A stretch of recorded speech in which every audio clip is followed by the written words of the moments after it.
अब हम उन मुख्य केंद्रों को देखते हैं जहां पर विद्रोह हुआ था और उस जगह पर उस विद्रोह का नेतृत्व किसने किया था और उस विद्रोह को किस अंग्रेज अधिकारी ने दबाया था। शुरू हम दिल्ली से करते हैं। आप भी अपने मेरे साथ नोट करते रहिएगा। दिल्ली, आपको पता ही है दिल्ली के अंदर जो विद्रोह का नेतृत्व किया था वो किसने किया था? बहादुर शाह जफर ने। तो यहां पर हम लिखेंगे बहादुर शाह जफर,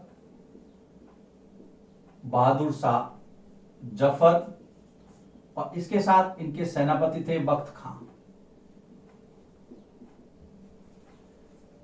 विद्रोह को वहां पर जो दबाया था अंग्रेज अधिकारी थे उनके नाम थे निकलसन और हडसन।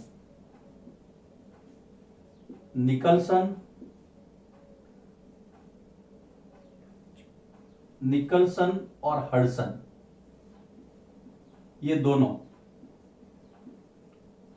दिल्ली के अंदर इन्होंने विद्रोह को दबाया था। आप हेडिंग दे देना, मैंने नहीं लिखा है, स्थान लिख देना, शासक लिख देना और अंग्रेज अधिकारी जिसने विद्रोह को दबाया। बरेली के अंदर,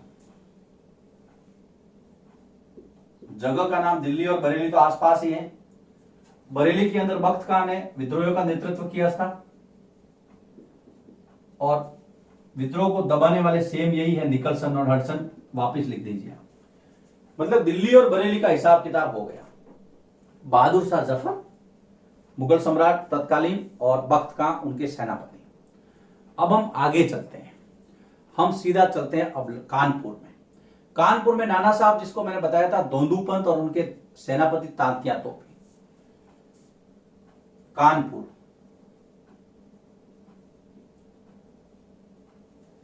कानपुर के अंदर विद्रोह का नेतृत्व किया था नाना साहब ने और इसके साथ इनके सेनापति थे तांतिया तोपे। इनकी हेल्प की थी इन्होंने। तांतिया तोपे जिसका नाम था रामचंद्र पांडुरंग, इन्होंने यहां पर विद्रोहियों का नेतृत्व किया था कानपुर के अंदर। और यहां पर विद्रोह को दबाया गया अंग्रेज सेनापति कैंपबेल के द्वारा। कैंपबेल नाम याद रखना है, सूची बनाते रहिए, बहुत काम आएगा। कानपुर के बाद में हम चलते हैं लखनऊ के अंदर, उत्तर प्रदेश। लखनऊ में विद्रोह का नेतृत्व किया था बेगम हजरत महल। बेगम हजरत महल, इसके साथ इनका अल्पायु पुत्र भी था ब्रिटिश कद्र, नाम याद रखना। ब्रिटिश कद्र को इसने नवाब घोषित कर दिया था, अंग्रेज परेशान थे, फिर विद्रोह हुआ था। तो लखनऊ के अंदर जिस अंग्रेज अधिकारी ने विद्रोह को दबाया नाम है कैंपबेल। तो कैंपबेल दो जगह आ गए, निकलसन हडसन दो जगह आ गए, कोई दिक्कत नहीं आपको याद करने में। फिर आते हैं हम झांसी। थोड़ी देर पहले मैंने एक सुभद्रा कुमारी चौहान की पंक्तियां आपको कही थी। झांसी के अंदर रानी लक्ष्मीबाई, स्वतंत्रता सेनानी, आदर के साथ नाम लिया जाता है। रानी लक्ष्मीबाई ने झांसी में जो है अंग्रेजों का सामना किया, विद्रोह का नेतृत्व किया। इनके विद्रोह को दबाने वाला था जनरल ह्यूरोज। जनरल ह्यूरोज खुद ये झांसी की रानी की वीरता से बहुत प्रभावित था। झांसी के बाद में हम चलते हैं फैजाबाद उत्तर प्रदेश, जहां पर मौलवी अहमदुल्ला।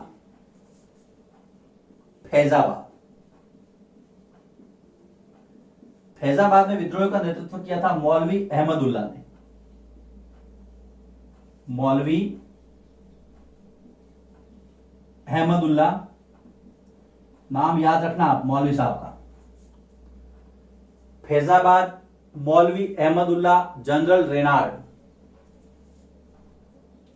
जनरल रेनार्ड ने वहां पर इस विद्रोह को दबाया था। उसके बाद में हम चलते हैं बिहार के अंदर, जगदीशपुर। नाम सुना है आपने, कुंवर सिंह।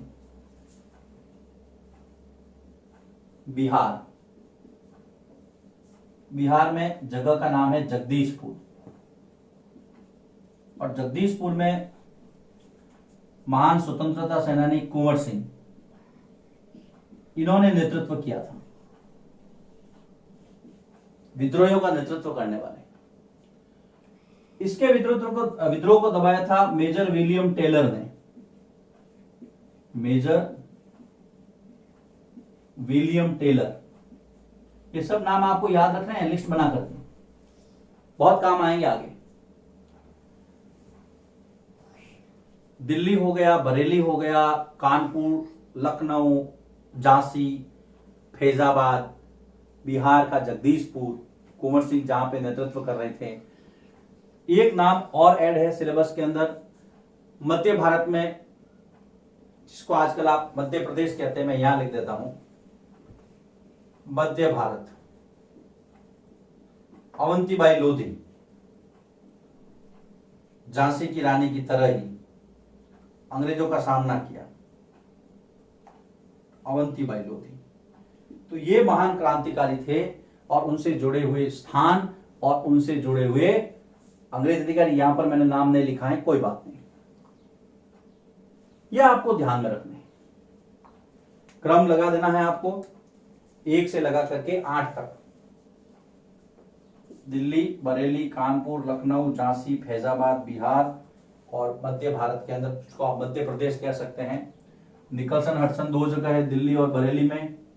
कैम्पबेल आपके हैं नाना साहब के साथ, और बेगम हजरत महल के विद्रोह को दबाने के लिए कानपुर, लखनऊ में। झांसी में आपको पता ही है, हीरोज हैं, रेनाड फैजाबाद में। और बिहार के अंदर टेलर है, विलियम टेलर। ये सूची बना दीजिए, यहां पर ये वीडियो समाप्त होता है। अब बारी आती है अंग्रेजों की पलटवार करने की। क्रांति खूब फैल गई, पलटवार करते हैं, क्या करते हैं प्रतिक्रिया में, क्रांति के परिणाम क्या।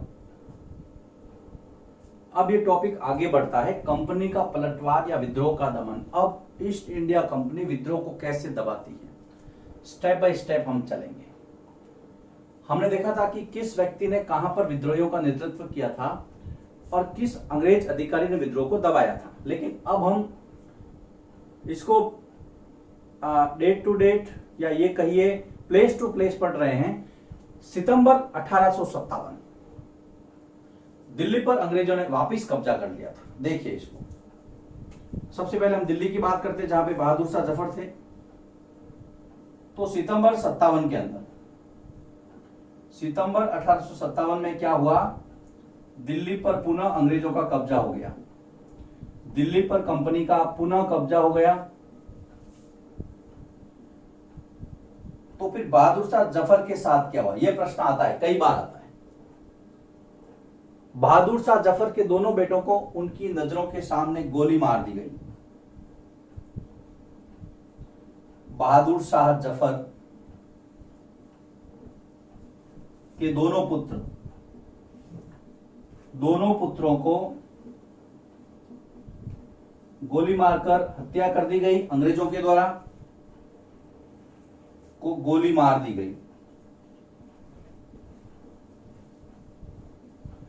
बहादुर शाह जफर और उनकी पत्नी जीनत महल को रंगून भेज दिया गया। बहादुर शाह, ये बहादुर शाह द्वितीय था ना, मुगल सम्राट। बहादुर शाह जफर द्वितीय, बहादुर शाह द्वितीय तथा उनकी पत्नी जीनत महल को, याद रखना नाम, कई बार पूछते हैं। उनकी पत्नी जीनत महल को रंगून, जो कि म्यांमार में है, बर्मा पुराना नाम, रंगून की जेल में भेज दिया गया। रंगून की जेल में भेज दिया गया। बहादुर शाह द्वितीय की 1862 में मृत्यु हो गई, रंगून में ही। बहादुर शाह द्वितीय की अर्थात जफर की 1862 में, 1862 में वहीं पर मृत्यु हो गई और वहीं उनको दफना दिया गया। यहां पर बहादुर शाह का किस्सा समाप्त हो जाता है। अब हम दूसरे स्थानों की रुख करते हैं।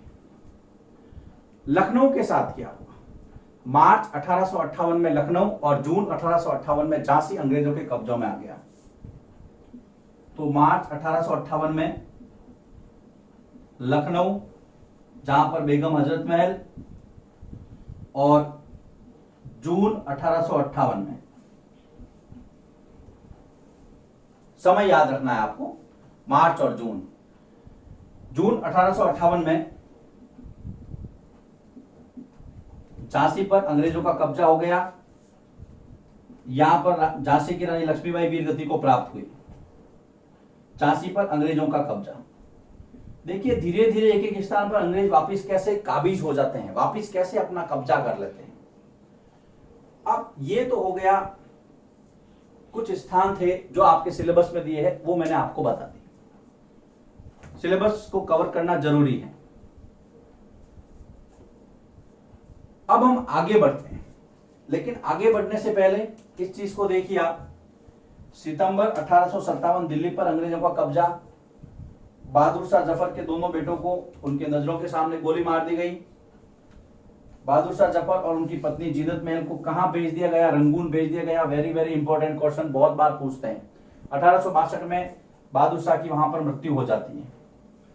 फिर मार्च 58 में लखनऊ और जून 58 में झांसी पर अंग्रेजों का कब्जा होता है। यहां पर लक्ष्मीबाई वीरगति को प्राप्त हो जाते हैं। ये कुछ राजा थे। अब हम बात करते हैं भूस्वामियों की या जमींदारों की, जागीरदारों की।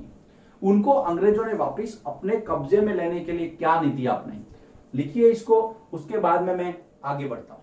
अब इस विद्रोह में जो भूस्वामी अंग्रेजों के खिलाफ थे, उनके प्रति अंग्रेजों ने क्या नीति अपनाई? सबसे पहले तो उनके लिए उन्होंने इनामों का ऐलान किया कि भाई वापिस आ जाओ, कोई तुम्हें कुछ नहीं कहेगा, प्लीज कम बैक। तो बागी भूस्वामियों के लिए अंग्रेजों ने क्या किया?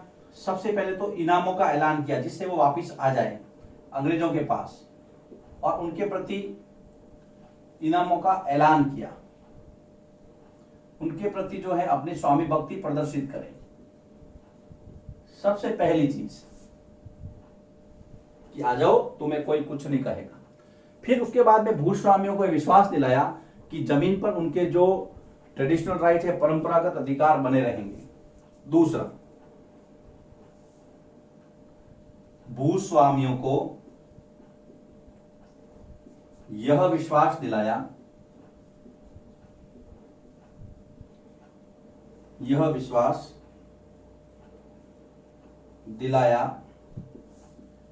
कि जमीन पर या जमीनों पर उनके परंपरागत अधिकार बने रहेंगे। चिंता मत कीजिए, गलती हो गई आपसे तो हो गई, अंग्रेज ऐसा कह रहे थे। परंपरागत अधिकार बने रहेंगे। देखिए मैं पॉइंट टू पॉइंट चल रहा हूं और मैं उसको मार्किंग भी कर रहा हूं, नंबरिंग भी कर रहा हूं। आप बिल्कुल इसी सिस्टम से लिखेंगे अपनी नोटबुक में।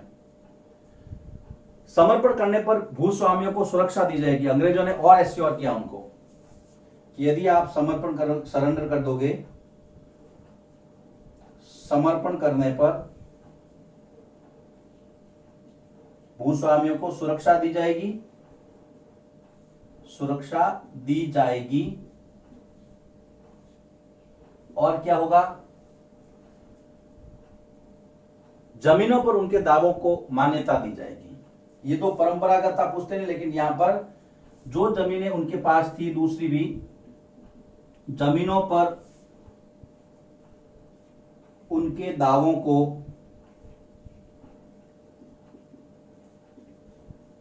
मान्यता दी जाएगी, क्योंकि जमींदारों का साथ बहुत जरूरी था। जमींदारों की जो डीलिंग थी वो सीधी जनता के साथ थी, जनता का विश्वास उनके साथ जुड़ा हुआ भी था। तो अंग्रेज ये नहीं चाहते थे कि ये तबका वहां से छूट जाए, उनके हाथों से चला जाए। इसलिए आप देखिए वापिस इनामों का ऐलान किया। यह प्रश्न भी अभ्यास था, ध्यान रखना। भूस्वामियों को विश्वास दिलाया कि जमीनों पर उनके जो परंपरागत अधिकार है वो बने रहेंगे, समर्पण करेंगे तो उनका सुरक्षा भी देंगे, और जो उनके दावे हैं उसको मान्यता मिलेगी उनकी जमीनों पर। ये कुछ टॉपिक थे जो आपकी किताब में इस चैप्टर से रिलेटेड है। अब हम अंतिम पड़ाव की ओर बढ़ते हैं। क्रांति का परिणाम क्या रहा? कारण पढ़ लिया हमने, घटनाएं पढ़ ली, लेकिन क्रांति का समापन कहां हुआ, क्या परिणाम थे? अंग्रेजों ने, प्रश्न है सीधा सीधा कि क्रांति के बाद में अंग्रेजों ने अपनी नीतियां किस तरह से बदली, वो सीधा परिणाम की ओर इंगित कर रहे हैं। तो मैं यहां से लेता हूं इस 1857 की क्रांति के क्या परिणाम रहे। हालांकि क्रांति सफल नहीं थी, पूर्ण रूप से सफल नहीं थी। पूर्णतः सफल नहीं थी। आप कह सकते हैं सफल तो थी लेकिन पूर्णतः सफल नहीं थी, पूर्णतः सफल नहीं, इस बात को ध्यान रखना। अब देखिए सबसे पहला परिणाम, बहुत महत्वपूर्ण बिंदुओं पर चर्चा करने जा रहा हूं मैं। भारत का शासन कंपनी के हाथों से निकल करके ब्रिटिश सरकार के हाथ में चला गया। सबसे महत्वपूर्ण परिणाम निकला, पहला सबसे महत्वपूर्ण, याद रखना है आपको, भारत का शासन अब तक ईस्ट इंडिया कंपनी चला रही थी, प्राइवेट कंपनी थी। भारत का शासन कंपनी के हाथों से, कंपनी के हाथों से ब्रिटिश सरकार, जिसको कहीं कहीं क्राउन, ताज या महारानी कहा गया है, ब्रिटिश हुकूमत, जिसको आप क्राउन या ताज भी लिख सकते हैं, ब्रिटेन की महारानी, ब्रिटिश सरकार के पास चला गया। ब्रिटेन की सरकार ने कहा कंपनी को कि आप व्यापार करो, मजे करो, अब आपका काम नहीं, अब हम शासन करेंगे, भारतीय लोगों के साथ जो डीलिंग है वो हम करेंगे। दूसरा, गवर्नर जनरल का पदनाम, गवर्नर जनरल नाम की पोस्ट खत्म हो गई, अब उस पोस्ट का नाम चेंज हो गया, गवर्नर जनरल का पदनाम वायसराय कर दिया गया। बहुत महत्वपूर्ण निर्णय था ये। वायसराय, वायसराय का मतलब क्या होता है? वायसराय का मतलब होता है ब्रिटेन की महारानी का प्रतिनिधि। वायसराय ब्रिटेन की महारानी का प्रतिनिधि।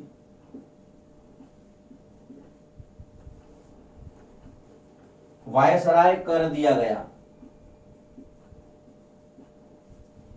और इसी क्रम में बिल्कुल ध्यान रखना, लॉर्ड कैनिंग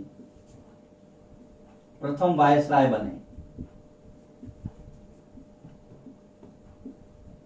यहां से दो प्रश्न निकलते हैं आपको, बहुत स्पष्ट है, ध्यान से देखिए। प्रथम वायसराय कौन थे? Lord Canning. और कंपनी शासन के अधीन अंतिम गवर्नर जनरल कौन था? Lord Canning. बिल्कुल दोनों एक ही व्यक्ति, पदनाम जैसे ही चेंज हो गया, पोस्ट चेंज हुई, व्यक्ति वही था। कंपनी शासन के अधीन अंतिम गवर्नर जनरल लॉर्ड कैनिंग, प्रथम वायसराय लॉर्ड कैनिंग, इसको ध्यान में रखना है। तो देखिए दो परिणाम हमने देखे। एक तो भारत का शासन किसके हाथ में चला गया? ब्रिटिश सरकार के हाथ में, ब्रिटेन की महारानी के बाद, जिसको आप क्राउन या ताज कहते हैं। दूसरा, गवर्नर जनरल का पदनाम है वो क्या हो गया? वायसराय कर दिया गया। तीसरा महत्वपूर्ण जो अंतर था वो इस प्रकार से था। तीसरा महत्वपूर्ण परिणाम, एक तो भारत मंत्री तथा उसको सलाह देने के लिए, तथा उसको सलाह देने के लिए भारत परिषद, जिसको इंडिया काउंसिल कहा गया, भारत परिषद, इंडिया काउंसिल, याद रखना, इंडिया काउंसिल का गठन किया गया। तीसरा परिणाम, पहला परिणाम था शासन क्राउन ने अपने हाथ में ले लिया, दूसरा वायसराय पद का सृजन हुआ, और तीसरा यहां पर दो पोस्ट और क्रिएट हो रही है, एक तो भारत मंत्री और उसके लिए इंडिया काउंसिल। ये भारत के मामलों को देखेंगे। तीसरा परिणाम। चौथा, आप कुछ अंग्रेजों ने अपने मस्तिष्क जो विचारधारा है उसको चेंज करना शुरू किया। सरकार ने कहा, अंग्रेजी हुकूमत ने कहा कि नहीं भाई, भारतीयों के सामाजिक मामलों में ज्यादा हस्तक्षेप नहीं करना है। तो गोद प्रथा को मान्यता देते हुए, गोद प्रथा को मान्यता देते हुए सकारात्मक दृष्टिकोण अपनाया गया। मान्यता देते हुए सकारात्मक दृष्टिकोण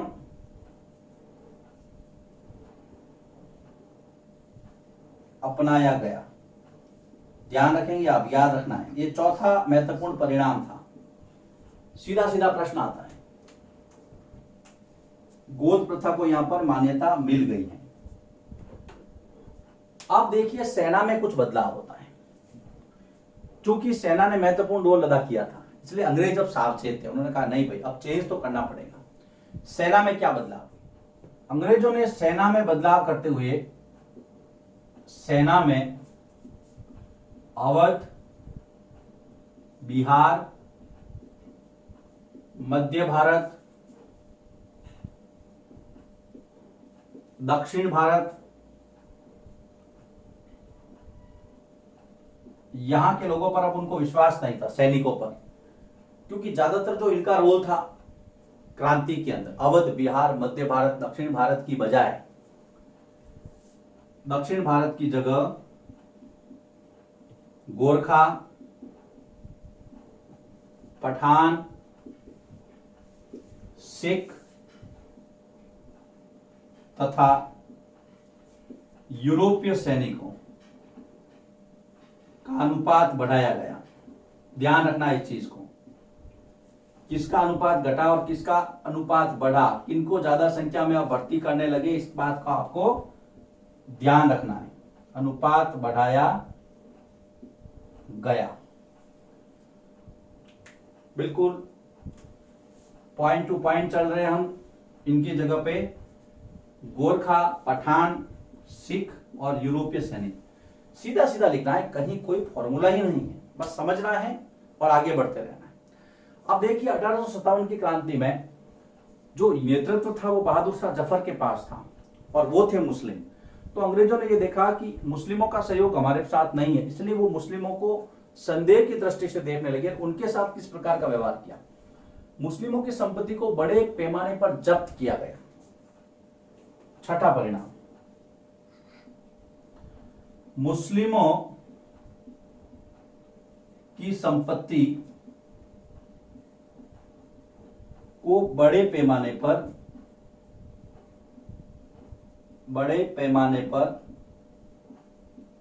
जब्त किया गया और भविष्य में अंग्रेजों ने जो है अपना दृष्टिकोण मुसलमानों के लिए बदल दिया। उस समय उन्होंने कहा यार अगर ये दोनों एक हो गए तो हमें यहां टिकने नहीं देंगे, इसलिए फूट डालो, राज करो। तो किसी एक को अपने पास में रखना है। अंग्रेजों के मन में मुस्लिमों के प्रति भविष्य में संदेह पैदा हुआ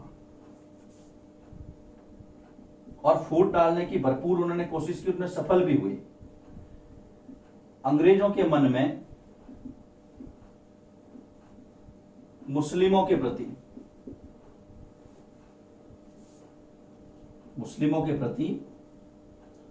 संदेह पैदा हुआ भविष्य में ना, कि ये, और दोनों को उन्होंने कहा कि भाई हिंदू और मुसलमानों को एक नहीं होने देना है। ये 6 परिणाम है, इनको याद करना है किस तरह से अंग्रेजों ने अपनी नीतियों में बदलाव किए। अब इसके अंदर सीताराम पांडे का एक संस्मरण भी आता है, फ्रॉम सिपॉय टू सूबेदार। इसको आपको ध्यान में रखना है, ये कई बार पूछ लेते हैं। फ्रॉम सिपॉय टू सूबेदार, यह संस्मरण किसने लिखा है? संस्मरण का हिंदी की एक विधा है जिसमें अपने साथ हुए या जो उनके अनुभव है वो लिखते हैं सीताराम पांडे।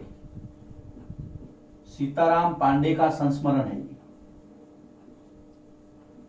परीक्षा में पूछ सकते हैं और याद रखना है। फ्रॉम सिपाही टू सूबेदार, जिसका नॉरगेट ने अंग्रेजी में अनुवाद किया था। इसी का अंग्रेजी में अनुवाद किसने किया? मैं यहां लिखता हूं नॉरगेट। इस नॉरगेट ने अंग्रेजी में अनुवाद किया, किसका किया था? फ्रॉम सिपाही टू सूबेदार का। अब एक तथ्य यहां पर बाकी रहता है कि क्रांति असफल क्यों हुई। सिलेबस में कहीं दिया हुआ नहीं है, ना एग्जाम में आता, लेकिन फिर भी हमारे मन में प्रश्न उठता है, तो मैं ऐसे ही चर्चा कर देता हूं। अगर आपकी इच्छा हो तो नोट कर दे, नहीं तो याद रखें। सबसे पहले तो क्रांति जो है वो असफल इसलिए हुई क्योंकि वो समय से पहले शुरू हो गई थी। कहां 31 मई और कहां 10 मई। 31 मई को शुरू किया जाना था, लेकिन 10 मई को ही मेरठ के अंदर इसको स्टार्ट कर दिया गया। तो समय से पहले जब आप किसी काम को शुरू करोगे, उसकी योजना पर नहीं चलेंगे, तो वहां पर असफलता जरूर आपके पास रहेगी, सफलता की बजाय। दूसरा, इसका पूरा भारत में प्रचार प्रसार नहीं हुआ। उत्तर भारत में भी काफी कम जगहों पर ये देखने को मिली, तो पूरे भारत में इसका नहीं फैलना ये भी एक रीजन था। तीसरा, इसके अंदर जो भी लोग इन्वॉल्व हुए उनके उद्देश्य अलग अलग थे। दुश्मन अंग्रेज था, लेकिन अपने अलग अलग उद्देश्यों को लेकर के सब लोग लड़े थे। कोई अपने दत्तक पुत्र को लिए लड़ रहा था, कोई पेंशन के लड़ रहा था, कोई अपने साम्राज्य के लिए लड़ रहा था। तो सभी लोगों के अलग अलग इश्यूज थे। किसानों के अलग प्रॉब्लम थे, सिपाहियों के अलग थे, जनता की अलग भावनाएं थी, सामाजिक दृष्टिकोण था। तो उद्देश्य अलग अलग थे। दुश्मन भले ही एक था, इसलिए इसको पूर्णतः सफल नहीं कहा जा सकता। लेकिन फिर भी अंग्रेज ये सोचने को मजबूर हो गए कि यार भारतीय भी एक हो सकते हैं, और उन्होंने फिर हिंदू और मुसलमानों के बीच में किस तरह से वैमनस्य के बीज बोए जाए, इसके ऊपर बहुत अच्छा होमवर्क किया और काफी सफल भी हुए। तो इतना था ये 5वां अध्याय। आशा करता हूं आपको इसके तीनों वीडियो पसंद आए होंगे। अगले वीडियो में फिर से मुलाकात होगी। इस पाठ के, इस अध्याय के सारे अभ्यास के प्रश्न आपको करने हैं, सारे नोट्स बनाने हैं और एग्जाम के लिए इसको तैयार करना है।